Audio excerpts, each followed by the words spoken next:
이 시간 예배하기 위해서 모이신 우리 사랑하는 성도님들의 삶과 가정 가운데 이 하나님으로부터 은혜와 평강이 넘치기를 주님의 이름으로 축복합니다. 이 매일의 삶 가운데 성령 충만하십시오. 이 말씀으로 충만하시길 바랍니다. 이 시간 예배하며 나아갈 때 우리 안에 있는 답답함들, 두려움들, 우리 안에 있는 문제들 다 사라지고요, 주님 안에서 참된 자유함으로 나아가게 되는 은혜가 있기를 주님의 이름으로 축복합니다.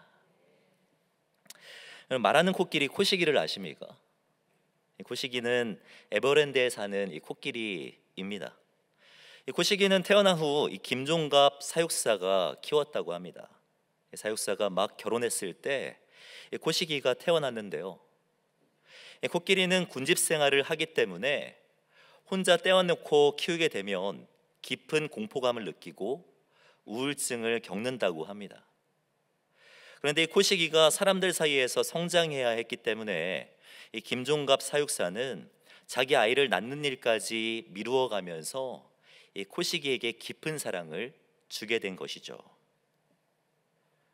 코시기에게 애정어린 스킨십을 하고 대화하면서 이 깊은 교감을 나누었는데요, 놀랍게도 어느 날부터 이 사육사의 말을 따라하기 시작하는 것입니다. 좋아, 좋아, 누워, 누워. 진짜예요.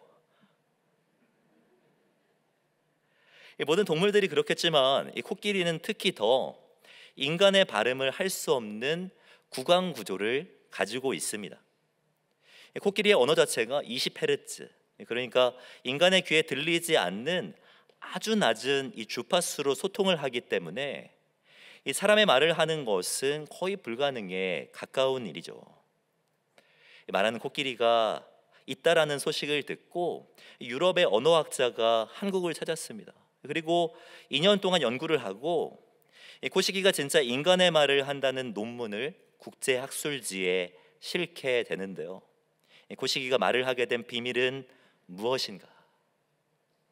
그 결론은 이것이었습니다. 그 비밀은 자신을 지극히 사랑해준 사육사와 감정 교류를 하고 싶었기 때문이다 라는 결론을 내렸죠. 자신을 지극히 사랑해준 이 사육사 때문에, 그 사랑 때문에 끊임없이 노력했고 인간의 언어를 터득하게 되었다는 것 아닙니까? 여러분, 사랑에는요 이처럼 힘이 있습니다. 절대로 사람의 언어를 사용할 수 없는 구강 구조의 코끼리가 이 말을 하게 하듯이 이 사랑이라고 하는 것은 불가능해 보이는 것을 가능하게 합니다. 모든 일에 넉넉히 이기게 하는 것도 사랑입니다. 허다한 허물, 허다한 죄를 덮는 것도 이 사랑이죠. 오늘 본문은 그 사랑의 중요성에 대해서 가르쳐주는 말씀입니다. 오늘 본문을 보면 한 서기관이 예수님에게 찾아와 질문을 하는 그런 장면으로 시작하는데요, 28절 말씀을 보면 이 서기관 중 한 사람이 그들이 변론하는 것을 듣고 예수께서 잘 대답하신 줄을 알고 나와 묻되 이 모든 계명 중에서 첫째가 되는 것은 무엇입니까? 라고 질문하면서 나아가죠. 당시 서기관들은요 모세오경 안에 613개의 계명이 있다고 믿었습니다. 무엇을 하라고 하는 계명이 248개였고요, 무엇을 하지 말라라고 하는 계명이 365개였는데요, 랍비들은 이 많은 계명 중에서 어떤 계명이 이 중한 계명인지, 어떤 계명이 경한 계명인지 따지기를 참 좋아했고요, 이 계명들 중에서 무엇이 본질적인 것인지를 알기 위해서 이 많은 시간들을 들이고 있었죠. 그리고 그 질문을 지금 예수님에게 하는 것입니다. 613개나 되는 계명 중에서 가장 본질적인 것, 우리가 가장 먼저 생각해야 할 것이 무엇인지를 예수님에게 질문하고 있는 거죠. 이 질문에 대한 예수님의 대답은 너무나도 분명했습니다. 29절 말씀을 보면 예수께서 대답하시되 첫째는 이것이니 이스라엘아 들으라, 주 곧 우리 하나님은 유일한 주시라. 내 마음을 다하고 목숨을 다하고 뜻을 다하고 힘을 다하여 주 너의 하나님을 사랑하라 하신 것이요, 둘째는 이것이니 내 이웃을 내 자신같이 사랑하라 하신 것이라. 이보다 더 큰 계명이 없느니라 라고 이야기하죠. 예수님은 이 두 가지가 중요하다고 말씀하신 것입니다. 이 첫 번째는 하나님을 사랑하는 것이 중요하다는 거예요. 이 신명기 6장을 보면 이 쉐마라고 하는 말씀, 그러니까 들으라라는 말로 시작하는 이 말씀이 있거든요. 이스라엘아 들으라, 우리 하나님 여호와는 오직 유일한 여호와이시니 너는 마음을 다하고 뜻을 다하고 힘을 다하여 내 하나님 여호와를 사랑하라. 이 말씀을 근거로 드시면서 하나님을 사랑하는 것이 무엇보다 중요하다는 것을 가르쳐 주신 것이죠. 또 한 가지는 이웃사랑입니다. 레위기 말씀, 원수를 갚지 말며 동포를 원망하지 말며 내 이웃사랑하기를 내 자신과 같이 사랑하라. 이 말씀을 근거로 들면서 이웃사랑이 중요하다라고 이야기하신 것이죠. 예수님께서 이 무엇보다 중요하게 생각하신 것은 사랑하는 것이었어요. 사랑하는 것. 마음을 다하고 뜻을 다하고 힘을 다하여서 하나님을 사랑할 뿐만 아니라 이웃을 내 자신과 같이 사랑하는 것이 중요하다고 가르쳐 주신 것이죠. 오늘은 이 말씀을 중심으로 하여서 이 사랑에 관하여서 우리가 기억해야 될 것, 우리가 알아야 될 것이 무엇인지 이 세 가지만 함께 나누기를 원하는데요. 첫 번째는 하나님을 사랑하고 이웃을 사랑하라는 계명보다 하나님과의 관계가 먼저라는 것입니다. 사랑이라고 하는 것은요, 하나님과의 이 친밀한 관계 속에서만 가능한 일이라는 것이죠. 오늘 본문을 자세히 보시면 예수님께서 하나님 사랑과 이웃 사랑을 이야기하시기 전에 하신 말씀이 있습니다. 29절 말씀인데요, 29절을 보면 예수께서 대답하시되 첫째는 이것이니 이스라엘아 들으라, 주 곧 우리 하나님은 유일한 주시니라 라고 말씀하고 있죠. 여기서 말하는 이 주라고 하는 말은 이 주인이라는 의미로서 이 하나님과의 백성과의 관계가 어떠한지를 잘 드러내주고 있는 표현입니다. 우리 하나님이라고 하는 표현은요, 하나님께서 이 백성과 이 아주 밀접한 관계성 속에 있는 분이라는 것을 드러내주는 표현이죠. 그러니까 예수님께서 하나님 사랑과 이웃 사랑을 말씀하시기 전에 먼저 말씀하신 것은 관계라는 거예요. 하나님께서 우리의 하나님이시며 우리의 주인이심을 예수님은 먼저 말씀하고 계셨다라는 거죠. 이 성경을 보면 항상 이 윤리적인 권면을 하기에 앞서서 이 하나님과의 관계를 먼저 정리하는 것을 볼 수 있습니다. 이 윤리적인 권면이라고 할 때 가장 먼저 우리 머릿속에 떠오르는 것이 이 십계명 아닙니까? 십계명. 나 외에 다른 신을 두지 말라, 우상을 섬기지 말고 나만을 사랑하라고 말씀하고 있고요, 살인하지 말라, 간음하지 말라, 도덕질하지 말라 등등의 이 백성들이 지켜야 할 이 윤리적인 가르침을 가르쳐주고 있는 것이 십계명인데요. 근데 하나님은 모세에게 이 십계명을 말씀하시기 전에 먼저 하신 말씀이 있습니다. 출애굽기 20장을 보면 이렇게 말씀하고 있어요. 하나님이 이 모든 말씀으로 말씀하여 이르시되 나는 너를 애굽 땅 종 되었던 집에서 인도하여 낸 내 하나님 여호와이니라. 이 관계를 먼저 정리하고 있는 것 아닙니까? 이 바울 서신을 보아도 동일합니다. 이 바울의 서신을 보면 일관되게 등장하는 이 글쓰기의 형식이 있는데요, 이것이 무엇이냐면 은혜에 대해서 먼저 말씀하신 다음에 그다음 윤리적인 권면을 한다는 것입니다. 이 로마서를 보면 이신칭이, 그러니까 믿음으로 말미암아 이제 사람들이 구원을 받는다라는 것을 이야기해요. 그리고 나서 로마서 12장에 이르러서야 그러므로 형제들아 내가 하나님의 모든 자비하심으로 너희를 권하노니 너희 몸을 하나님이 기뻐하시는 거룩한 산제물로 드리라 라고 말씀하죠. 이 에베소서도 동일합니다. 에베소서에서 우리에게 가장 잘 알려진 말씀이 무엇입니까? 에베소서 2장 8절 말씀 아닙니까? 너희는 그 은혜에 의하여 믿음으로 말미암아 구원을 받았으니 이것이 너희에게서 난 것이 아니요 하나님의 선물이라. 이 은혜에 대해서 말씀하고 있는 거 아닙니까? 그리고 나서 이 4장에 이르러서야 그러므로 주 안에서 갇힌 내가 너희를 권하노니 너희가 부르심을 받은 일에 합당하게 행하여 모든 겸손과 온유로 살아가라. 이 삶에 대해서 이야기하고 있는 거죠.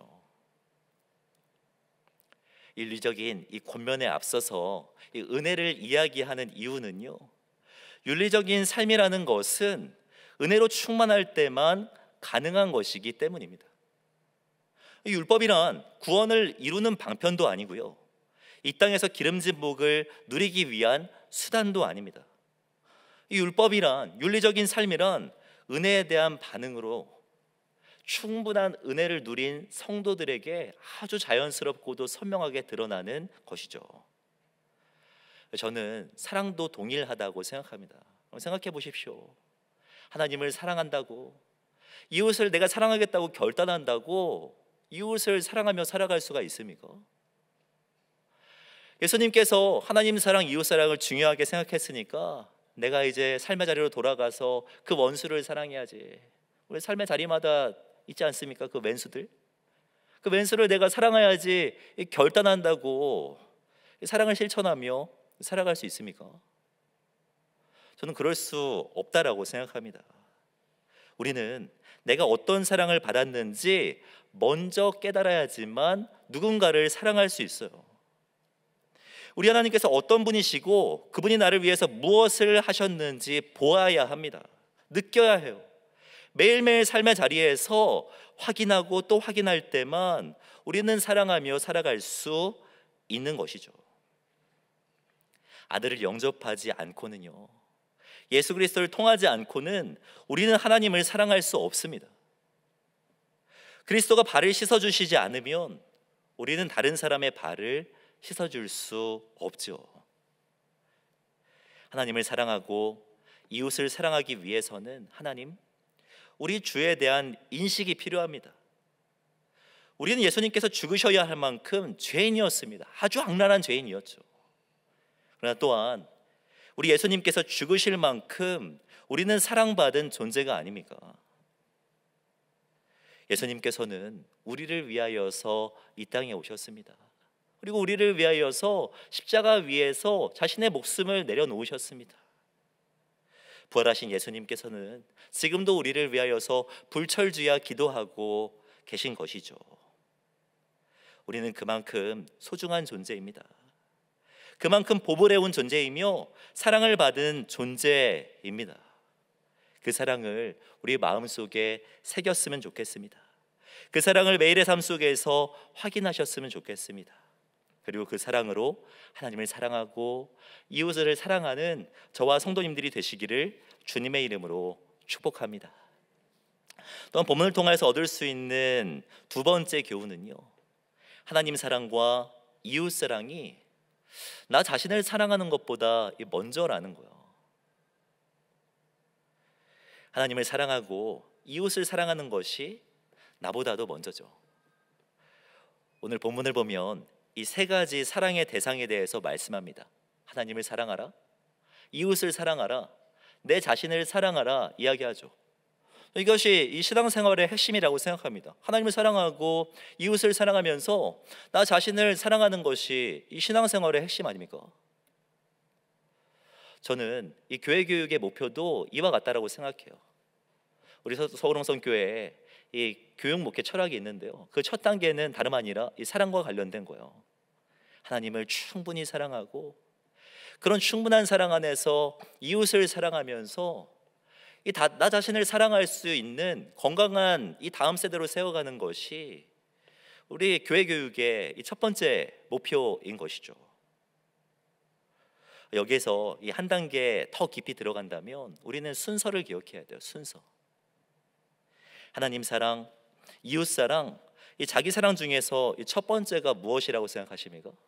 첫 번째가 무엇이에요? 본문은 이야기합니다. 첫째는 이것이니 하나님을 사랑하라 하신 것이요. 하나님 사랑이 첫 번째라고 말씀하고 있죠. 두 번째는 무엇입니까? 두 번째는 무엇이에요? 둘째는 이것이니 내 이웃을 사랑하라 하신 것이요 라고 말씀하고 있죠. 성경은요, 이 우선순위에 대해서 너무나도 분명하게 이야기합니다.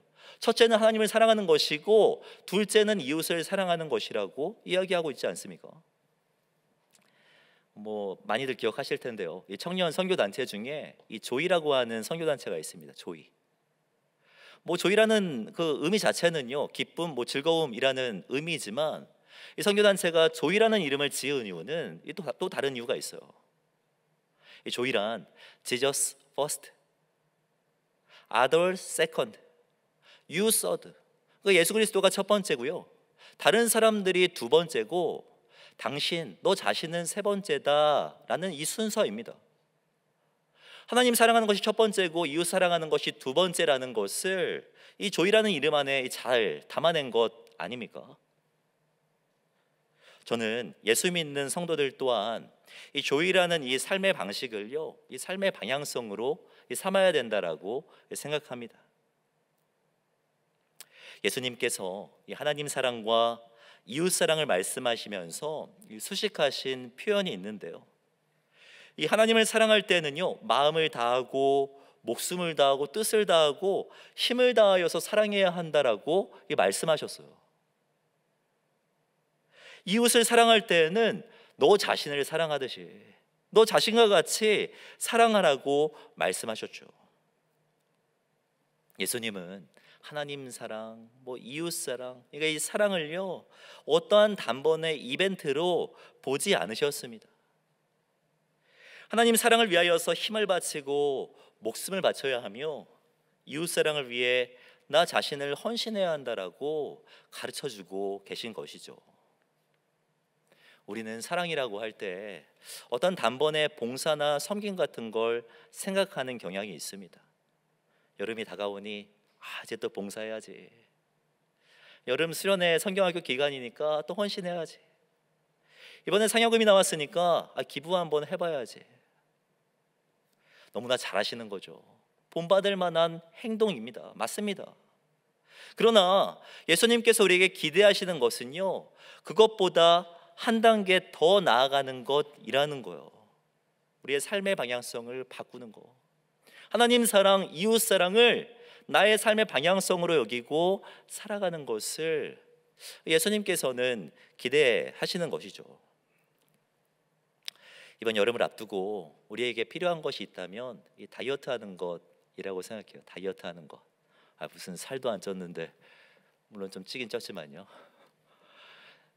살도 안 쪘는데 무슨 다이어트지라고 생각하실 수 있지만요, 다이어트란 그런 게 아니에요.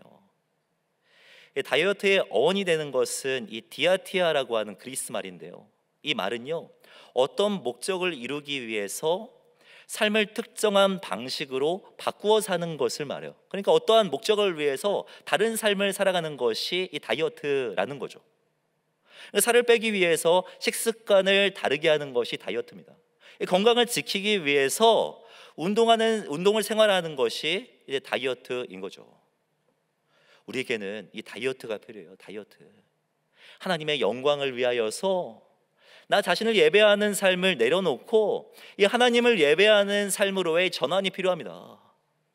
주님의 기쁨을 위하여서 나 자신을 먼저 생각하는 삶을 내려놓고 하나님을, 이웃을 먼저 생각하는 삶으로 나의 삶의 방식을 바꾸는 것이 필요하다라는 거죠. 삶의 방향성을 말입니다.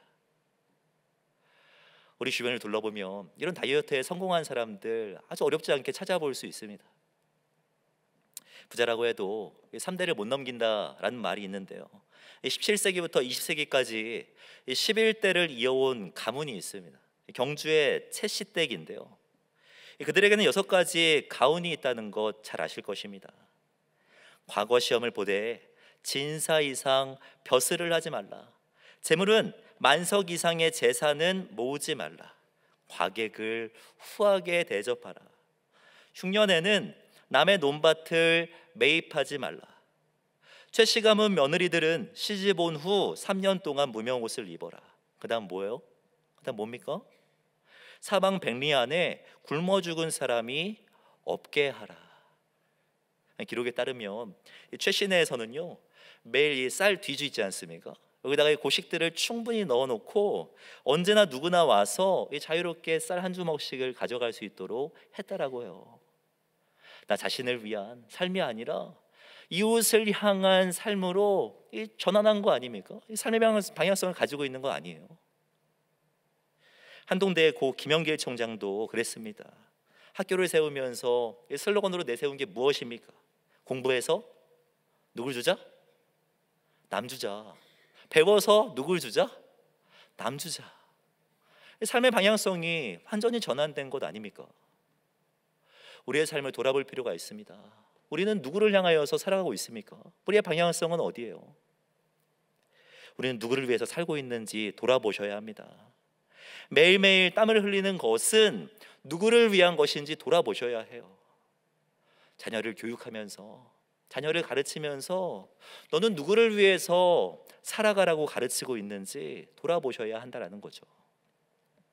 예수님은 이 질문의 대답이 하나님 사랑과 이웃 사랑이어야 한다라고 말씀하고 있는 것입니다. 삶의 방향성, 삶의 방향성을 바꾸셨으면 좋겠어요. 정체성을 재정립하셨으면 좋겠습니다.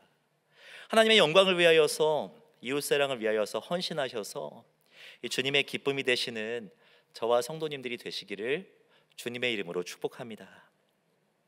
마지막으로 본문을 통하여서 얻을 수 있는 세 번째 교훈은요, 이 하나님과 이웃 사랑은 반드시 삶의 고백으로 나타나야 한다라는 거예요. 사랑은 고백되어야 되는 것이죠. 오늘 본문은 사실 마태복음과 누가복음에 모두 다 등장하고 있는데요, 이 마가복음만의 이 독특한 점이 있다면 이 예수님께서 이 질문이 던진 서기관을 칭찬하신다라는 거예요. 그 이유는 그의 리액션 때문입니다. 예수님께서 하나님 사랑과 이웃 사랑에 대해서 말씀하시자 이 서기관은요 이렇게 대답하는 것을 볼 수 있어요. 32절을 보면 서기관이 이르되 선생님이여 옳소이다. 하나님은 한 분이시요 그 외에 다른 이가 없다 하신 말씀이 참이니이다. 또 마음을 다하고 지혜를 다하고 힘을 다하여 하나님을 사랑하는 것과 또 이웃을 자기 자신과 같이 사랑하는 것이 전체로 드리는 모든 번제물과 기타 제물보다 낫습니다 라고 고백하고 있죠.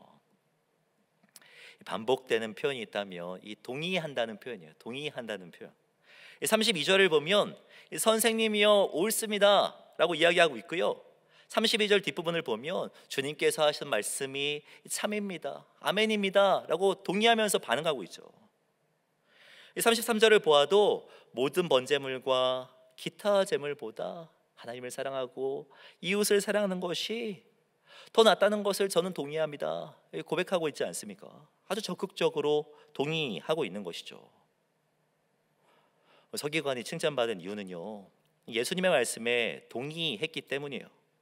하나님 사랑과 이웃 사랑이 이 삶의 동의로 고백되어졌기 때문에 이 주님의 기쁨이 된 것이죠.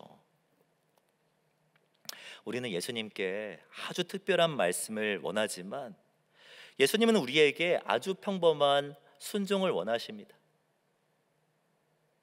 모르긴 몰라도 이 현장에 모여있던 바리새인들과 이 서기관들은요, 예수님의 이 대답, 그러니까 하나님을 사랑하고 이웃을 사랑하라는 이 계명을 듣고 나서 아주 식상했을 거예요. 왜냐하면 이 바리새인들, 유대인들에게 하나님 사랑, 이웃 사랑은요 날마다 기억하고 있었던 것이기 때문이에요. 특별히 신명기 6장 하나님 사랑, 들으라 이스라엘아 하는 이 쉐마 말씀은요, 유대인들이 밤낮으로 하루에 2번씩 늘 암송하던 말씀이었습니다. 그들은 예수님이라면 참신할 줄 알았을 거예요. 예수님에게 아주 새로운 교훈을 듣기 원했을 것입니다. 그러나 예수님은요 그들에게 새로운 교훈을 가르쳐주지 않으셨어요. 아주 익숙한 것, 그동안 재차 들어왔던 것, 너무나도 잘 알고 있는 그것을 다시금 말씀하시면서 그 말씀에 적극적으로 동의하며 순종하기를 원하셨던 것이죠. 우리는 매일매일 더 특별한 지식을 원하지만 우리 주님은요 우리가 알고 있는 것에 동의하며 살아가기를 원하십니다. 들은 말씀을 가지고 정말 삶의 자리에서 입술과 삶으로 고백하며 살기를 우리 예수님은 원하신다라는 거예요. 하나님 사랑, 이웃 사랑이 먼저라는 것을 아는 것도 중요하지만 더 중요한 것은요, 그 아는 대로 살아가는 것이 중요합니다. 매일의 삶 속에서 사랑을 고백하며 살아가는 것이 우리에게 있어야 하는 것이죠. 사랑으로 살아간다는 것은요, 전혀 복잡한 것이 아닙니다. 하나님과 이웃, 이웃과 하나님을 먼저 생각하며 살아가는 것이 사랑으로 살아가는 것입니다. 우린 사랑이라고 하면 어떤 추상적인 것들을 생각하는 경향이 있어요. 하나님을 사랑한다라고 이야기하면 마음껏 하나님을 예배하는 것을 생각해요. 이웃을 사랑하라고 하면 어떤 예배 시간이나 아니면 모임 시간에 주님의 이름으로 당신을 사랑합니다 라고 고백하는 것을 생각합니다. 그러나 하나님께서 우리에게 기대하시는 사랑은요, 우리가 생각하는 것보다 훨씬 더 구체적이고 실제적인 것이요, 실제적인 것. 우리 새벽마다 지금 신명기 말씀을 묵상하고 있는데요, 이 신명기는 사실 이 십계명에 대한 해설서라고 할 수 있어요. 하나님 사랑, 이웃 사랑을 잘 담아내고 있는 이 십계명이라는 것을요, 이 삶의 자리에서 어떻게 구체적으로 실천하며 살아갈지를 가르쳐주는 말씀이 이 신명기 아닙니까? 근데 신명기 22장을 보면 이웃 사랑에 대해서 이야기하면서 이런 것들을 명령해요. 1절을 보면 내 형제의 소나 양이 길을 잃는 것을 보거든 못 본 채 하지 말고 너는 반드시 그것들을 끌어다가 내 형제에게 돌려주어야 한다 라고 이야기하죠. 그러니까 뭐 소, 양 이런 분실물들 있지 않습니까? 그런 걸 보게 되거든 잘 가지고 있다가 주인에게 돌려주는 것, 이런 게 이제 사랑이라는 거예요. 이 8절 말씀도 그렇습니다. 8절을 보면 내가 새 집을 지을 때 지붕에 난간을 만들어서 이 사람이 떨어지지 않게 하라.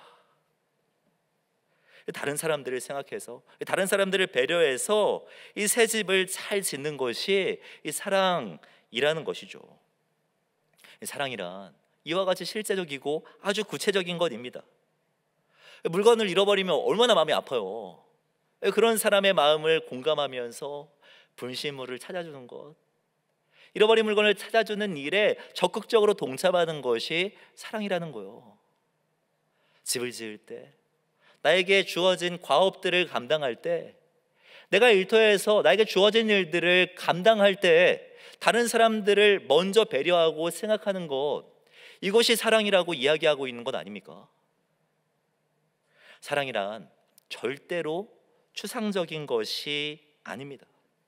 모습은 다를 수 있지만 분명히 눈에 보이는 것들로 드러나는 것이 사랑이죠. 고린도전서 13장 말씀을 잘 담아낸 이 복음성가가 있는데요, 이 사랑은 이라고 하는 이 찬양 있지 않습니까? 사랑은 언제나 오래 참고, 사랑은 언제나 온유하며, 사랑은 시기하지 않으며, 자랑도 교만도 아니하며,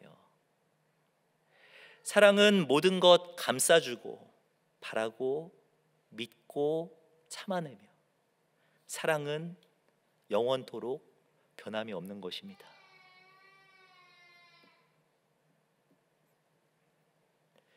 사랑한다는 것은요, 이와 같이 행동하는 거예요. 오래 참고, 시기하지 않으며 감싸주는 것, 그 사람이 나와는 잘 맞지 않을지라도 끊임없이 예수님과 같이 기다려주는 것, 이것이 사랑하는 모습 아닙니까? 말씀을 정리하기를 소원하는데요, 우리가 이와 같이 삶의 자리에서 사랑하며 살아간다면 세상은 우리를 통하여서 하나님 나라를 보게 될 것이라고 저는 확신합니다. 오늘 본문의 결론 부분인데요, 서기관이 하나님 사랑, 이웃 사랑에 적극적으로 동의한다라고 고백하자 예수님은 이렇게 말씀하세요. 우리 34절 말씀을 마지막으로 함께 읽겠습니다. 34절입니다. 시작. 예수께서 그가 지혜 있게 대답함을 보시고 이르시되 내가 하나님 나라에서 멀지 않도다 하시니. 하나님 나라라는 것은요, 절대 멀지 않습니다. 우리가 정말 사랑을 고백하며 나아갈 때 하나님 나라는 우리를 통하여서 드러나게 되어 있는 거예요. 우리가 삶의 자리에서 다른 사람을 배려하고 하나님을 인식해서 사랑을 실천하며 나아갈 때 우리를 통하여서 주님의 영광은 드러나게 되어 있는 것이죠.